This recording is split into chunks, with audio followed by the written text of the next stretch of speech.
Another program that's a little less well known, it's newer and didn't exist prior to this March, just a few months ago, is the Near East Regional Democracy Program. It has a somewhat, using acronym to some, NERD, N-E-R-D funding. This program didn't exist prior to March, and it was established by Congress in the omnibus bill, and it was granted $25 million in March.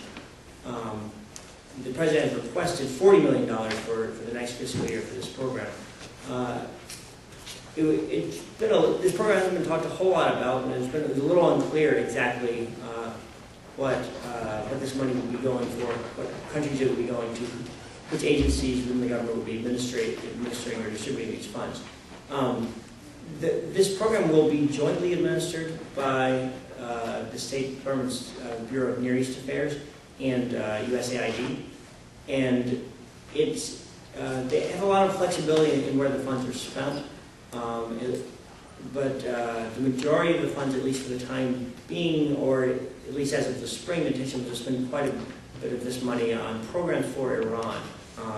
Now, I should specify, this is not money going into Iran. There was some controversy a few years ago about some funding for democracy in Iran, and fear that the Bush administration was using State Department or assistance funds to funnel them to dissident groups in Iran, or groups that might be aiming for regime change in Iran. This funding is, the Near East Regional Democracy Program will be supporting some programs for Iranians that take place outside of Iran. For example, a lot of broadcasting and internet, kind of translating a lot of materials into Persian, doing a broadcast from the Broadcasting Board of Governors in Persian language. And also, the NERD Fund stresses that there'll be some multi-country programs. For example, there'll be some conferences to train people from the Near East on international human rights law and their human rights law in their countries. And this will include participation of some Iranians as well as people from other countries in the Gulf and elsewhere in the Arab world. Now, given the events in the past couple of months in Iran and all of the protests following last month's elections, I think the administration's approach to Iran is up in the air. I think one clear improvement over this approach from the Bush administration is that this fund does have a lot of flexibility, and although there's an intention to support Iranian kind of civil society actors and kind of make information available to Iranians through this fund, the administration has the flexibility to adapt to conditions on the ground and kind of shift the money and use it elsewhere.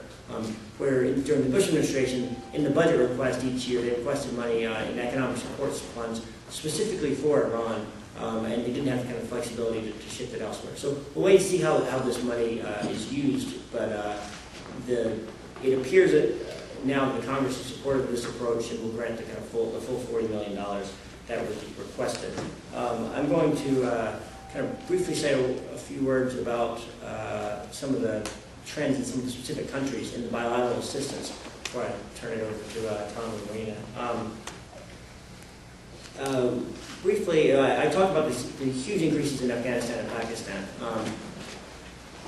A couple people, I've been talking to the last couple of months, and maybe who saw draft versions of this report, or I've just been in discussions with, have said, well, you shouldn't read the money to Afghanistan and Pakistan, the democracy and governance money, as being as important or the same kind of support for democracy and governance as in other countries. We have war effort in Afghanistan.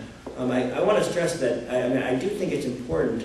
The Obama administration has not only considerably increased the funding for assistance for these countries, but has disproportionately increased the funding for democracy and governance programs, both to build government institutions there and also for independent civil society actors, both in Afghanistan and Pakistan.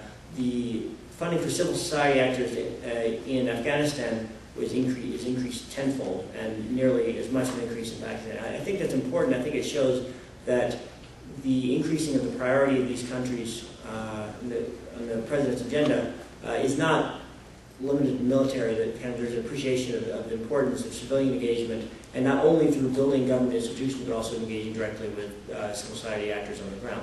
Now, that increase in civil society that we see in Afghanistan and Pakistan does not carry over to the Arab world. One of the more disappointing features of this budget this year, from our perspective, is that funding for independent civil society actors across the Arab world is cut by 29%. And the most significant cuts are in Egypt and Jordan, which also are two countries that see their democracy and governance funding overall cut, not only for civil society actors, but also kind of for all democracy and governance programs in Egypt and Jordan.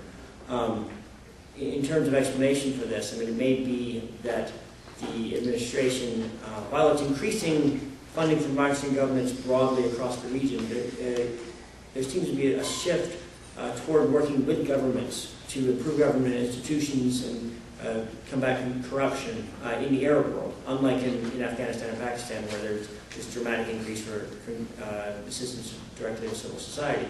In Egypt and Jordan specifically, you might conclude that obviously one of the top priorities of the administration in the region is the Arab-Israeli peace process, and it may see the Egyptian and Jordanian regimes as important partners in this process, and may be deliberately cutting back on funding for democracy and governance, and particularly the funding for independent groups, which these regimes may be unhappy with, as a kind of concession to these regimes to help ensure their cooperation in the peace process.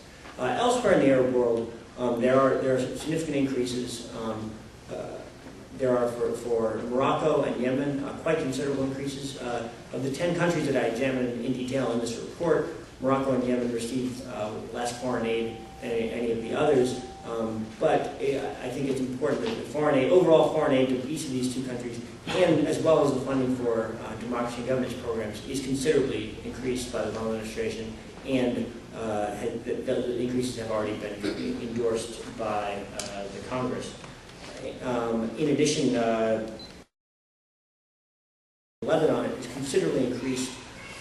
Not so much, if you look at, again, some of the comparisons that are not so simple to draw, but if you look at the support for democracy and governance in Lebanon, it's considerably increased over 2 years ago. Over FY2009, the current spending levels was actually increased quite a bit in March to Lebanon, and those increases are maintained in the current budget. Let me suggest that we save the rest of that for the Q&A. I'm sure that people have lots of questions about individual countries and some of the